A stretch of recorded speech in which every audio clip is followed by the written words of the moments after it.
Dizem que o orgulho vem antes da queda, mas no caso de Ricardo, o diretor financeiro da Golden Corp, o orgulho veio antes das algemas. Naquela manhã de terça-feira, ele limpou a sola do seu sapato italiano de R$ 3.000 em um pedaço de papel. Aquele papel não era lixo, era o contra-cheque de uma mãe de família. Ele riu, ele fez piada para o saguão inteiro ouvir. Ele se sentiu um deus no Olimpo, pisando nos mortais. O que Ricardo não sabia é que a mulher que segurava a vassoura, a mulher que ele chamou de lixo, tinha um QI mais alto que o dele. No bolso do avental manchado de cândida, Clara não guardava apenas flanelas, ela guardava um pendrive, e dentro daquele pendrive estava uma bomba relógio que explodiria em exatamente 38 minutos. Ricardo achou que estava chutando um cachorro morto, mas ele acabou de acordar um leão faminto. Fique comigo, porque para você sentir o prazer dessa vingança, você precisa ver exatamente o quão cruel esse homem foi e o erro fatal que ele cometeu ao subestimar a faxineira. Eram 5h15 da manhã.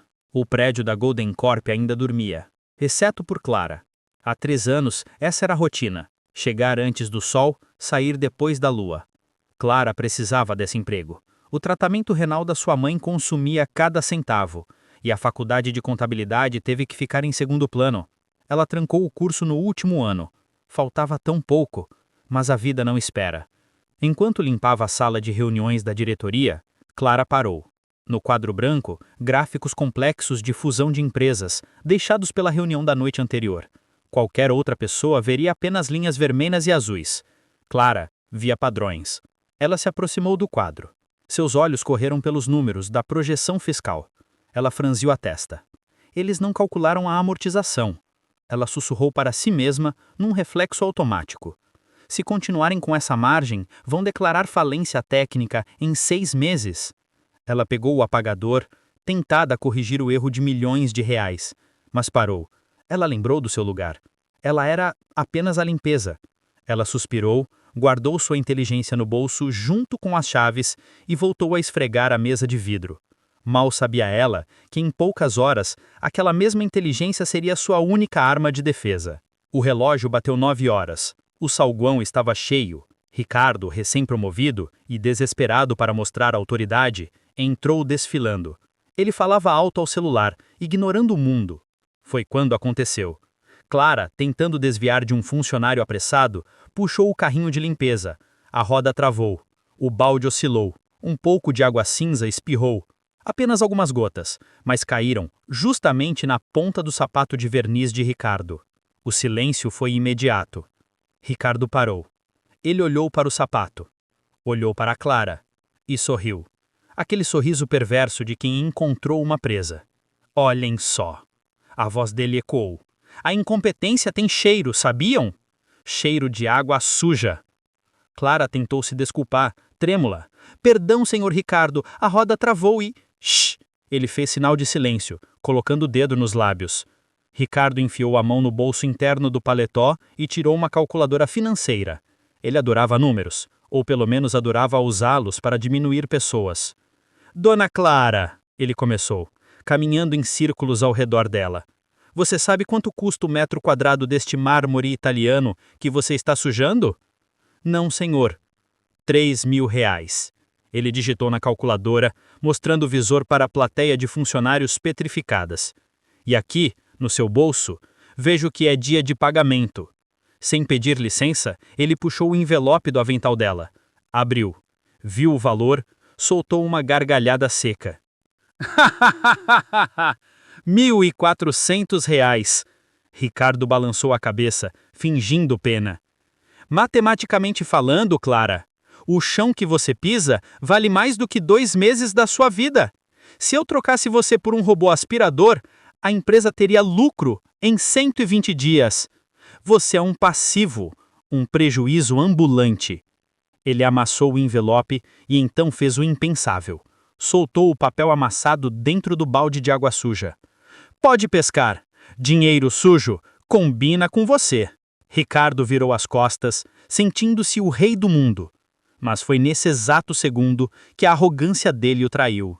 Enquanto Clara enfiava a mão na água gelada e imunda para salvar o dinheiro dos remédios da mãe, o celular de Ricardo tocou novamente.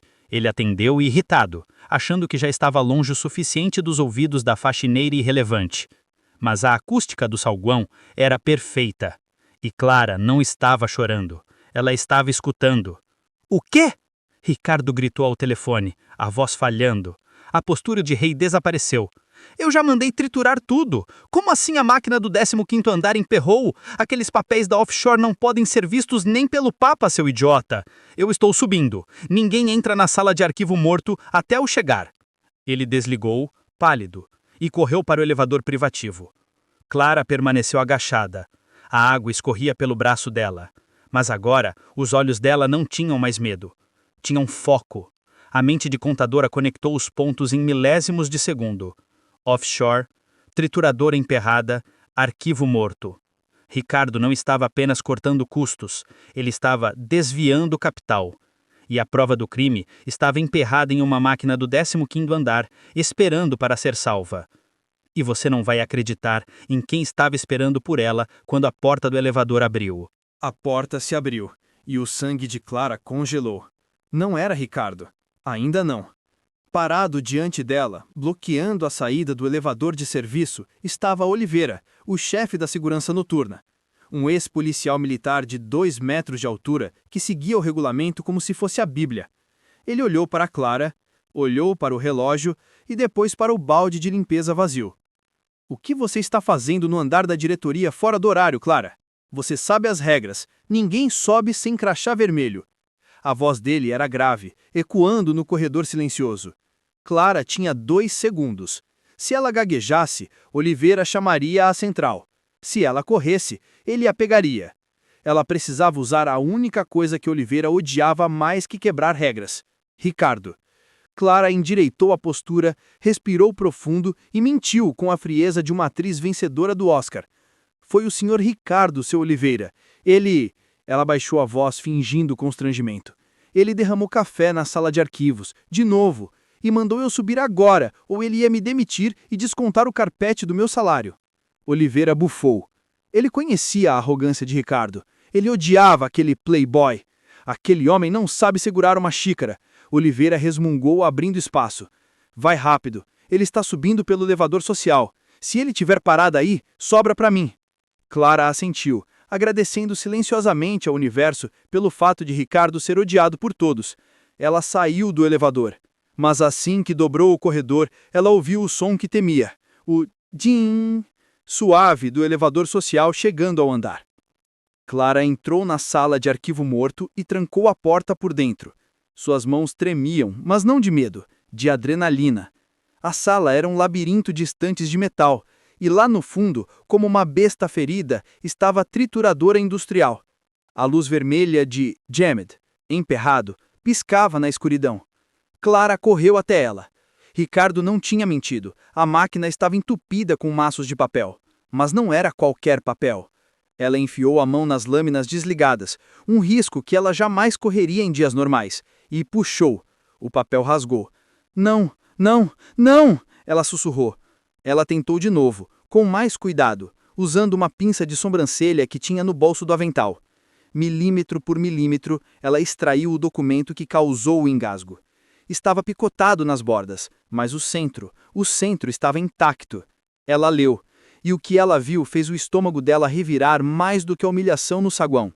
Não era apenas dinheiro desviado para as Ilhas Cayman, era um laudo técnico, um laudo de segurança sobre os novos filtros de ar que a empresa instalou nas fábricas. O laudo dizia em letras vermelhas: reprovado, risco de contaminação por chumbo 98%. Logo abaixo, a assinatura de Ricardo, autorizando a compra mesmo assim, para economizar 40% do orçamento. Clara levou a mão à boca. O pai dela tinha trabalhado na fábrica da Golden Corp antes de morrer de enfisema. Não foi doença, foi assassinato corporativo. A maçaneta girou, trancada. Mas que droga! A voz abafada de Ricardo veio do outro lado. Quem trancou isso? Clara olhou ao redor. Não havia saída. Janelas lacradas. A única porta era aquela que Ricardo estava abrindo agora com a chave mestra. Ela não tinha tempo de esconder o documento no corpo. Se ele a revistasse, acharia. Ela olhou para cima, o teto falso. Não, muito alto. Ela olhou para baixo. O vão entre as estantes de arquivo e a parede era um espaço de 30 centímetros, apertado, escuro. Clara se espremeu ali, segurando a respiração, puxando o carrinho de limpeza para a frente para bloquear a visão. A porta se abriu com estrondo. Ricardo entrou. Ele não estava sozinho. Ele estava ao telefone, ofegante. Eu já entrei. Calma. Eu vou queimar um resto. Ninguém vai saber do laudo dos filtros. Ele caminhou direto para a trituradora. Clara, encolhida nas sombras atrás da estante B4, podia ver apenas os sapatos dele, os mesmos sapatos caros que ele mandou ela limpar. Eles estavam a 2 metros do rosto dela. Ricardo começou a chutar a trituradora. Maldita máquina! Funciona! Ele abriu a tampa da máquina. Clara fechou os olhos. Se ele olhasse para dentro e visse que o papel principal não estava lá, o coração de Clara parou. Em cima da mesa de apoio, ao lado da trituradora, ela tinha esquecido alguma coisa. A pinça. A pequena pinça prateada que usou para puxar o papel. Se Ricardo visse aquilo, saberia que alguém esteve ali. Ricardo tirou o maço de papéis emperrados. Ele estava tão nervoso, tão focado em destruir a evidência, que nem olhou para a mesa. Ele pegou um isqueiro do bolso. Dane-se a máquina, ele resmungou. Ele colocou fogo na pilha de papéis ali mesmo, dentro da cesta de metal. A fumaça começou a subir. O cheiro de queimado preencheu a sala. Ricardo riu, aliviado. Ele achava que tinha queimado tudo. Ele achava que o segredo dos filtros tóxicos tinha virado cinzas. Ele não sabia que a página principal, a página com a assinatura dele, estava dobrada no sutiã da faxineira, a 2 metros de distância. Ricardo saiu batendo a porta. Clara esperou 10 segundos. 10 segundos longos. Ela saiu do aperto com o corpo doendo, mas com a prova do crime segura contra o peito. Ela precisava sair do prédio agora. Ela tinha a arma para destruir Ricardo e vingar o pai do filho da morte. Ela girou a maçaneta. Trancada. Ricardo, por hábito ou paranoia, trancou a porta por fora ao sair. E então, o cheiro de fumaça da lixeira que Ricardo acendeu atingiu o detector do teto. O alarme de incêndio disparou. As luzes de emergência começaram a piscar em vermelho. Clara estava trancada em uma sala pegando fogo lentamente no 15º andar. Mas esse não era o pior problema. O sistema de segurança da Golden Corp tinha um protocolo automático para incêndio. Bloqueio total. Todos os elevadores paravam. Todas as portas magnéticas selavam. Clara não estava apenas presa, ela estava encurralada. E através do vidro da porta, ela viu que Ricardo não tinha ido embora. Ele estava no corredor, olhando para a porta da sala de arquivos, com uma expressão de dúvida. Ele percebeu que a pinça não era dele. Ele estava voltando. A sala virou um forno em segundos. O fogo na lixeira de metal já lambia as estantes de papel. Clara correu para a porta, mas parou. Do outro lado do vidro temperado, parado no corredor iluminado pelas luzes vermelhas de emergência, estava Ricardo. Ele não estava tentando abrir a porta para salvá-la. Ele estava parado, observando. Ele viu a pinça na mão dela?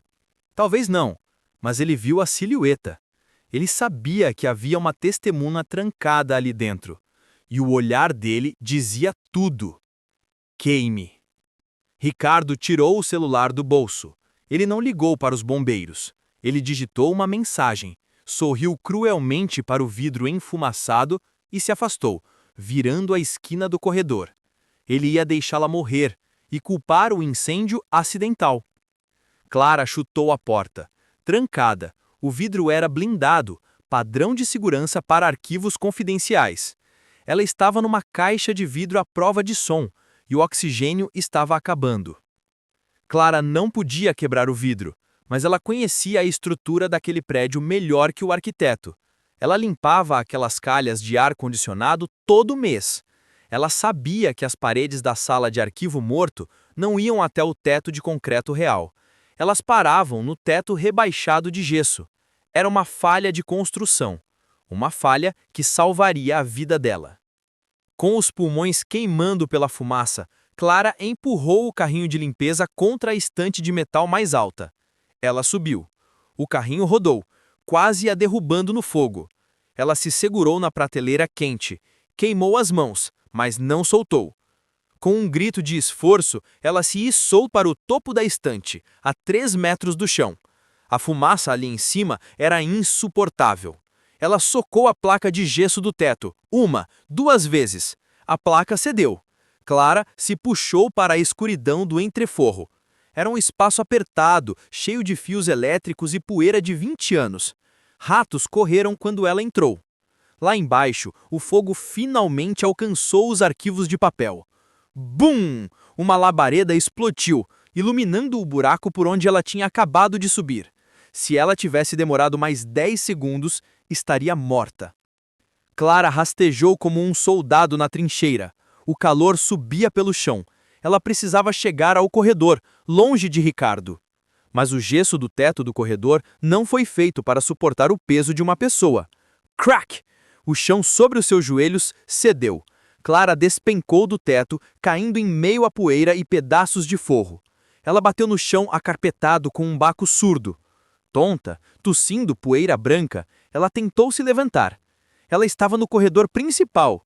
As luzes de emergência giravam. E diante dela, a 5 metros de distância, estava um par de botas pretas militares. Clara levantou o olhar devagar, esperando ver Ricardo com uma arma. Mas não era Ricardo. Era Oliveira, o chefe da segurança. Ele olhava para o buraco no teto e para a faxineira coberta de fuligem e sangue caída aos seus pés. Clara? Meu Deus, você está viva! O alarme indicou fogo na sala 1502? Antes que Clara pudesse responder, uma voz gritou no fim do corredor.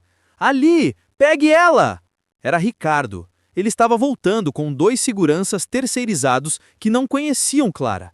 Essa mulher é uma terrorista! Ricardo berrou, apontando o dedo trêmulo. Ela colocou fogo no arquivo! Ela está tentando destruir a empresa! Oliveira, algeme essa louca, agora! O tempo congelou. Ricardo vinha correndo. Oliveira levou a mão ao coldre da arma de choque. Clara sabia que não podia fugir de 3 homens. Sua única chance era a verdade. Ela segurou o braço do uniforme de Oliveira, sujou a manga impecável dele de fuligem. Seu Oliveira, ela sussurrou, a voz rouca, não é terrorismo, é o laudo dos filtros. Oliveira travou. Os olhos dele arregalaram. Há 6 meses, Oliveira tinha perdido um irmão, operário da fábrica. Câncer de pulmão fulminante. A empresa disse que foi genético. Clara viu o reconhecimento nos olhos dele. Ele sabia, Clara disse, olhando para Ricardo que se aproximava. Ele assinou a compra dos filtros tóxicos. Eu tenho a prova aqui. Ela bateu no peito, onde o papel estava escondido. Ricardo chegou, ofegante, o rosto vermelho de ódio. O que você está esperando, seu inútil? Algeme ela! Ou você vai para a rua junto com essa lixeira! Oliveira olhou para Ricardo. Aquele homem que humilhava a equipe de limpeza, que nunca dava bom dia aos porteiros, que ria da desgraça alheia. Oliveira olhou para Clara, a mulher que sempre deixava um café separado para ele na guarita nas noites frias. A escolha durou 1 segundo, mas definiu o destino de todos. Oliveira deu um passo à frente, cobrindo Clara com o seu corpo de 2 metros. Senhor Ricardo, a voz de Oliveira era gelo puro. O protocolo de incêndio exige evacuação imediata de civis feridos. Eu vou tirar ela daqui. Você é surdo! Ricardo gritou, avançando. Eu sou o seu chefe! Me dê esse papel que ela roubou! Oliveira colocou a mão no peito de Ricardo e o empurrou 3 passos. Um empurrão leve, mas que fez o executivo recuar. O senhor é meu chefe, mas o prédio está sob a minha jurisdição durante emergências. Afaste-se. Ele puxou Clara pelo braço. Corre, escada de emergência norte, agora. Eles correram. Ricardo ficou para trás, gritando obscenidades. Mas enquanto desciam as escadas, pulando os degraus de 2 em 2, Oliveira recebeu uma chamada no rádio. A voz da portaria estava em pânico. Chefe, a polícia chegou, mas tem algo errado. Oliveira parou no patamar do 10º andar. O que foi? Não é a polícia militar, são carros descaracterizados, e eles fecharam as saídas. Eles estão dizendo que tem uma ameaça biológica no prédio e que ninguém sai vivo. Oliveira olhou para Clara. O sangue drenou do rosto dele. Ricardo não tinha chamado a polícia. Ele tinha acionado a limpeza. Eles não estavam sendo salvos. Eles estavam sendo encurralados numa ratoeira de concreto. Eles estavam no 10º andar. Os mercenários, disfarçados de polícia, vinham pelo térreo. Ricardo vinha pelo 15º. Não havia saída. Oliveira checou o celular. Sem sinal. Eles ligaram bloqueadores. Ninguém posta nada. Ninguém liga pra ninguém. Clara encostou a testa na parede fria. O documento no peito dela parecia pesar uma tonelada. Ter a verdade e não poder contá-la é o mesmo que mentir. Mas então ela olhou para uma planta de emergência na parede. Os olhos dela brilharam. A mente analítica de contadora viu o que o segurança treinado não viu. A sala de conferência global, ela sussurrou. O quê? Oliveira perguntou nervoso. No 20º andar, a sala do CEO, eles têm uma linha de fibra ótica dedicada via satélite para reuniões com a matriz em Tóquio. Essa linha não passa pela rede comum. Os bloqueadores não pegam lá. Oliveira olhou para cima. 10 andares. Se subirmos, ficamos em saída se der errado. Se descermos, morremos, Clara respondeu firme. Eu não limpei o chão dessa empresa por 3 anos para morrer como lixo, Oliveira. Vamos subir. Eles começaram a escalada. A sala do CEO estava vazia. O computador central brilhava como um farol. Clara correu. Ela não precisava de senha. Ela sabia que a senha era a data de fundação da empresa. Ela via o CEO digitar toda vez que ia limpar o teclado. Ela conectou o pendrive, que tinha a cópia digital, e começou a upload para o servidor da Polícia Federal e para todos os jornais da cidade. A barra de progresso começou a carregar. 10%, 20%... Bom! A porta dupla explodiu aberta. Ricardo estava lá. Ele segurava uma pistola prateada que tirou do cofre da sala dele. Atrás dele, 2 homens de preto. Oliveira sacou a arma de choque, mas um dos mercenários apontou um fuzil. Larga, o homem disse. Oliveira soltou a arma. Ricardo caminhou até Clara, sorrindo, suando frio, os olhos vidrados de loucura. Você é persistente, faxineira. Eu te dou isso. Ele olhou para a tela do computador. 40%. Pare o upload. Ele ordenou. Pare agora e eu te dou R$1 milhão, em dinheiro vivo. Você paga o tratamento da sua mãe, você muda de vida. Ninguém precisa saber dos filtros. Eram só operários, Clara. Gente como você, substituível. O silêncio na sala foi absoluto. 1 milhão. A vida da mãe dela garantida. Era a tentação final. Clara olhou para o dinheiro imaginário. Depois olhou para Ricardo. 1 milhão? Ela perguntou. Isso, é pegar ou morrer. Ricardo engatilhou a arma. Clara deu um passo à frente, encarando o cano da arma. Sabe, Ricardo, hoje de manhã você disse que eu não sabia matemática. Você disse que eu era um prejuízo. Ela apontou para a tela atrás dela. Eu não parei o upload. Eu só minimizei a janela. O sorriso de Ricardo desapareceu. O quê? E tem mais uma coisa, Clara continuou, a voz ecoando o poder. Eu não enviei só o laudo dos filtros. Eu enviei a planilha de desvio, aquela que envolve a esposa do dono. O rosto de Ricardo ficou branco como papel. Se você me matar agora, a polícia chega em 10 minutos. Se você fugir, os sócios da máfia que você roubou te acham em 5. Matematicamente falando, Ricardo, sua vida acabou. Pim! O som do computador ecoou. Enviado com sucesso. Ricardo olhou para a tela em pânico. Nesse segundo de distração, Oliveira agiu. Ele chutou a mesa de centro que bateu nas pernas de Ricardo. O vilão caiu. O mercenário tentou atirar, mas os sirenes reais, sirenes da Polícia Federal, convocadas pelo alerta automático do servidor, cercaram o prédio lá embaixo. O prédio estava iluminado por luzes azuis e vermelhas. O jogo tinha acabado. 10 minutos depois, o saguão onde tudo começou virou o palco do final. Mas dessa vez, quem estava de cabeça baixa não era Clara. Ricardo foi arrastado pela Polícia Federal, algemado, chorando, implorando por advogados que não atenderiam suas ligações. Enquanto ele passava, os mesmos funcionários que riram de Clara de manhã agora filmavam a desgraça dele. E então, a porta do elevador abriu, Clara saiu. Ainda com um uniforme de faxineira, suja de fuligem, mas caminhando como uma rainha. Ricardo olhou para ela. Ele tentou falar algo, mas Oliveira, que escoltava a polícia, colocou a mão na cabeça dele e o empurrou para dentro da viatura. Cuidado à cabeça, doutor. O carro é apertado para quem tem o ego tão grande. Clara parou na porta de vidro. A chuva tinha passado. O sol da manhã seguinte estava nascendo. Ela respirou fundo. O ar nunca pareceu tão limpo. A Golden Corp faliu e foi reestruturada. As famílias das vítimas foram indenizadas com o dinheiro recuperado das contas de Ricardo. A mãe da Clara fez o transplante. E Clara? Bom, ela nunca mais limpou o chão de ninguém. Hoje, ela é a auditora-chefe da nova empresa que comprou o prédio. E a primeira regra dela é: Respeite a todos, do porteiro ao presidente.